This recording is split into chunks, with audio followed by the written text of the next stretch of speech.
જૂનાગઢની સોસાયટીમાં ઘૂસી સિંહણ તો ડાંગમાં આદમખોર દીપડી પાંજરે પુરાય। શિકારની શોધમાં ફરતી એક સિંહણ જૂનાગઢના રહેણાંક વિસ્તારમાં ઘૂસી ગઈ હતી। ગાંધીગ્રામ નજીક સિંધી સોસાયટીમાં સિંહણ આટાફેરા મારતી નજરે પડી હતી। સોસાયટીમાં સિંહણ આવી ચડતા નાસભાગ મચી ગઈ હતી। સિંહણને જોઈને પશુઓ ડરી ગયા હતા। સ્થાનિકો પણ ઘરની બહાર નીકળતા ડરતા હતા। આ અંગેની વન વિભાગને જાણ કરવામાં આવી।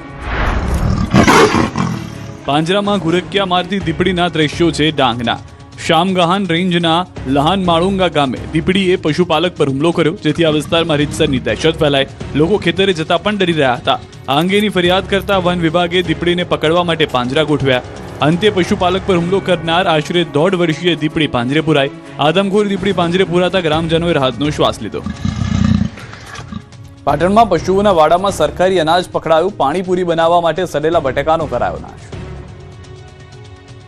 પશુઓના વાડામાં ગેરકાયદેસર રહેણાંક ઝડપાયું। પાટણ ચીફ ઓફિસરની સરપ્રાઇઝ વિઝિટમાં મોટો ઘટસ્ફોટ થયો। પશુઓના વાડામાં પાણીપુરીના વ્યવસાય સાથે સંકળાયેલા ભૈયાજીઓ ગેરકાયદેસર વસવાટ કરતા હોવાનું સામે આવ્યું। પશુઓના વાડામાં માલિકો દ્વારા કાચા મકાનો બનાવી ભાડા પેટે આપ્યા હતા।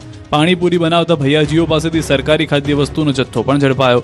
સાથે જ આ લાભાર્થીઓને આપવામાં આવતું ખાદ્ય વસ્તુઓ મળી આવી। સસ્તા અનાજની દુકાનમાં લાભાર્થીઓને આપવામાં આવતું મીઠું, ચણા સહિતની ખાદ્ય વસ્તુઓ મળી આવી। આ અંગે ચીફ ઓફિસરે પુરવઠા વિભાગને જાણ કરી। બીજી તરફ ચીફ ઓફિસરે કરિયાણાની દુકાનમાં તપાસ કરતા સરકારી મીઠાનો જથ્થો ઝડપાયો।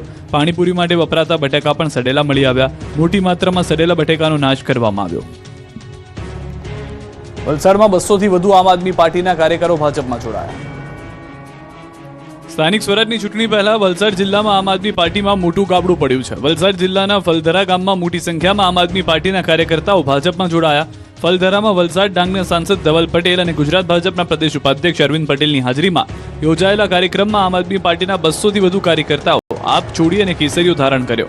સાંસદ ધવલ પટેલ, અરવિંદ પટેલ, ભાજપના અગ્રણીઓએ ભાજપમાં જોડાનાર આપના કાર્યકર્તાઓને પાર્ટીમાં આવકાર્યા। મહત્વપૂર્ણ છે કે છેલ્લા કેટલાક સમયથી રાજ્યના દક્ષિણ ગુજરાતના આદિવાસી પટ્ટામાં વલસાડ ડાંગના સાંસદ ધવલ પટેલ, વાંસદાના કોંગ્રેસી ધારાસભ્ય આનંદ પટેલ અને આમ આદમી પાર્ટીના ચેતર વસાવા વચ્ચે પાર્ટીઓમાં ભંગાણના મુદ્દે વાક યુદ્ધ ચાલી રહ્યું છે અને હવે સ્થાનિક સ્વરાજની ચૂંટણી નજીક આવતા જ માહોલ ગરમાઈ રહ્યો છે। હજુ આગામી સમયમાં પણ અનેક કાર્યકર્તાઓ ભાજપમાં જોડાશે તેવો દાવો સાંસદ ધવલ પટેલે કર્યો છે। સુરતના માંગરોળમાં ભાજપનો સન્માન સમારોહ યોજાયો। ગણપતસિંહ વસાવાએ આપ પર કર્યા પ્રહાર। સુરત જિલ્લાના માંગરોળ તાલુકાના મોસાળી ખાતે ભારતીય જનતા પાર્ટી દ્વારા એક ભવ્ય સન્માન સમારોહનું આયોજન કરવામાં આવ્યું હતું। આ કાર્યક્રમમાં પ્રદેશ સંગઠનના ઉચ્ચ હોદ્દેદારો અને મંત્રીઓની ઉપસ્થિતિમાં ભાજપનું શક્તિ પ્રદર્શન જોવા મળ્યું। યોજાયેલા ભવ્ય સમારોહમાં ગુજરાત પ્રદેશ ભાજપના નવનિયુક્ત હોદ્દેદારોનું અભિવાદન કરવામાં આવ્યું। આ પહેલા મોટી સંખ્યામાં રેલી કાઢી આદિવાસી વિસ્તારમાં શક્તિ પ્રદર્શન કર્યું। કાર્યક્રમમાં ગુજરાત પ્રદેશ ભાજપ મહામંત્રી પ્રશાંત કોરાટ, પ્રદેશ ભાજપ ઉપાધ્યક્ષ જંખના પટેલ અને આદિજાતિ મોરચાના પ્રદેશ પ્રમુખ ગણપતસિંહ વસાવાનું વિશેષ સન્માન કરવામાં આવ્યું। કાર્યક્રમમાં આદિજાતિ રાજ્યમંત્રી નરેશ પટેલ, મંત્રી જયરામ ગામિત સહિત ધારાસભ્ય મુકેશ પટેલ, ઈશ્વર પરમાર, મોહન ડોડિયા અને સંદીપ દેસાઈ જેવા દિગ્ગજ નેતાઓ હાજર રહ્યા હતા। મોટી સંખ્યામાં કાર્યકરોની મેદની વચ્ચે આ કાર્યક્રમ ઉત્સાહભેર સંપન્ન થયો। કાર્યક્રમ દરમિયાન પૂર્વ મંત્રી આદિજાતિ મોરચાના પ્રમુખ ગણપતસિંહ વસાવાએ વિરોધ પક્ષ પર આકરા પ્રહાર કર્યા। તેમણે કોંગ્રેસ અને આમ આદમી પાર્ટીને આડેહાથ લીધી હતી। અંબાજીમાં મંત્રી સંજયસિંહ મહિડાએ કર્યા દર્શન।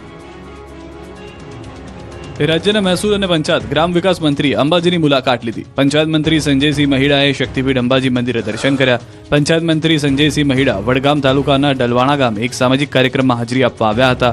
ડલવાણા ખાતે 52 વટા રાજપૂત સમાજના કાર્યક્રમમાં હાજરી આપી અંબાજી પહોંચ્યા। અંબાજી ખાતે પહોંચતા ભાજપમાં મંડળ દ્વારા સ્વાગત કરવામાં આવ્યું। અંબાજી મંદિર ટ્રસ્ટ દ્વારા કુમકુમ તિલક કરી ટેમ્પલ ઇન્સ્પેક્ટરે ખીસ પહેરાવી સ્વાગત કર્યું। મંત્રી સંજયસિંહ અંબાજી મંદિરમાં અન્ય યાત્રિકોની જેમ લાઇનમાં રહીને દર્શન કર્યા। પૂજારીએ માતાજીની ચુંદડી અર્પણ કરી માથે પાવડી મૂકી આશીર્વાદ આપ્યા। બારડોલીમાં એસઆઈઆરની કામગીરી પૂર્ણ। બારડોલીમાં ભારતીય ચૂંટણી પંચ દ્વારા હાથ ધરાયેલ એસઆઈઆર અંતર્ગત મતદાર યાદી સુધારણા કાર્યક્રમના પ્રથમ તબક્કાની કાર્યવાહી પૂર્ણ કરાઈ। બાદમાં હવે અધૂરા પુરાવા વિના તેમજ નવા મતદારો ફોર્મ માટે મેપિંગ કામગીરીનો પ્રારંભ કરવામાં આવ્યો છે। તારીખ 10 સુધી ચાલનારા કાર્યક્રમ દરમિયાન મતદાર યાદીમાં નોંધપાત્ર વધારો થવાની શક્યતા છે। બારડોલી વિધાનસભા વિસ્તારમાં કુલ જમા થયેલા ફોર્મ પૈકી અધૂરી વિગતો ધરાવતા નાગરિકોને નોટિસ પાઠવી નિર્ધારિત સ્થળોએ માન્ય દસ્તાવેજો સાથે હાજર રહી ફોર્મનું સંપૂર્ણ મેપિંગ કરવાની સૂચના આપવામાં આવી છે। બારડોલી નગરપાલિકા કચેરી, તાલુકા સેવા સદન સહિત કુલ 25 સ્થળોએ સુવ્યવસ્થિત આયોજન કરવામાં આવ્યું છે। ચૂંટણી અધિકારીઓએ તમામ નાગરિકોને આ મતદાર નોંધણી કાર્યક્રમમાં સક્રિય રીતે જોડાવા અપીલ કરી છે। ગીર સોમનાથમાં સરપંચના ઘરે ત્રીજા સંતાનનો જન્મ થતાં જ તેઓએ પદ પરથી સ્વેચ્છાએ રાજીનામું આપ્યું। જો તમે 3 બાળકોના પિતા હોવ તો તમે સરપંચ જેવા મહત્વના હોદ્દા પર નથી રહી શકતા, પરંતુ ગીર સોમનાથમાં જ્યારે એક વ્યક્તિ સરપંચ બન્યા ત્યારે તેમને 2 સંતાન હતા, પરંતુ હાલમાં તેમના ઘરે વધુ એક બાળકનો જન્મ થતાં જ તેઓ સરપંચના પદ પરથી રાજીનામું આપવું પડ્યું છે. આ ઘટના છે તાલાલા તાલુકાના ખીરધાર ગામની. ખીરધાર સરપંચ રમેશ ચુડાસમા ઘણા સમયથી ગામના સરપંચ પદની ભૂમિકા નિભાવી રહ્યા હતા. જ્યારે તેઓ સરપંચની ચૂંટણી લડ્યા ત્યારે 2 સંતાનના પિતા હતા, પરંતુ તાજેતરમાં તેમના 3જા સંતાનના જન્મ બાદ સ્વેચ્છાએ સરપંચ પદેથી રાજીનામું આપ્યું છે. રમેશભાઈને અગાઉ 2 દીકરીઓ હતી અને તાજેતરમાં પુત્ર જન્મતા પરિવારમાં ખુશીનો માહોલ છવાઈ ગયો હતો, પરંતુ પંચાયતી રાજના નિયમ મુજબ 2 થી વધુ સંતાન ધરાવનાર વ્યક્તિ સ્થાનિક સ્વરાજ સંસ્થામાં હોદ્દો ધારણ કરી શકતો નથી. તેથી નિયમોનું પાલન કરતા તેમણે ટીડીઓ મારફત પંચાયત કચેરીમાં પોતાનું રાજીનામું રજૂ કર્યું, જેને સમસ્ત ગ્રામજનોએ સ્વીકારી સરપંચના નિર્ણયને આવકાર્યો છે. હવે ઉપસરપંચ પદે રહેલા મીનાબેન જોરા આ જવાબદારી નિભાવશે. નખત્રાણામાં દુઃખ દૂર કરવાના નામે તાંત્રિકોએ લાખો રૂપિયા પડાવ્યા. એઆઈના જમાનામાં પણ હજુ કેટલાક લોકો અંધશ્રદ્ધામાં જીવી રહ્યા છે. તેનો જીવતો જાગતો બનાવ બન્યો નખત્રાણામાં. અહીં 2 તાંત્રિકે દુઃખ દૂર કરવાના નામે એક વ્યક્તિ પાસેથી લાખો રૂપિયા પડાવ્યા. તાંત્રિકે દુઃખ દૂર કરવા અને રૂપિયા ડબલ કરવાની લાલચ આપી છેતરપિંડી આચરી. આરોપીઓ છેલ્લા 7 વર્ષમાં ફરિયાદી પાસેથી ટુકડે ટુકડે કુલ 7,50,000 રૂપિયા પડાવ્યા. અંતે છેતરાયાનું ભાન થતા પોલીસ ફરિયાદ કરી. પોલીસે ફરિયાદના આધારે ગુનો દાખલ કરી બંને આરોપીને ઝડપી 7,20,000 રૂપિયા રોકડા અને મોબાઈલ ફોન કબજે કરાયા હતા. રાજકોટ પોલીસે બાટલી ગેંગને બાટલીમાં પૂરી બૂચ માર્યું. 57 ગુના આચરનાર ટોળકીને જેલમાં ધકેલી.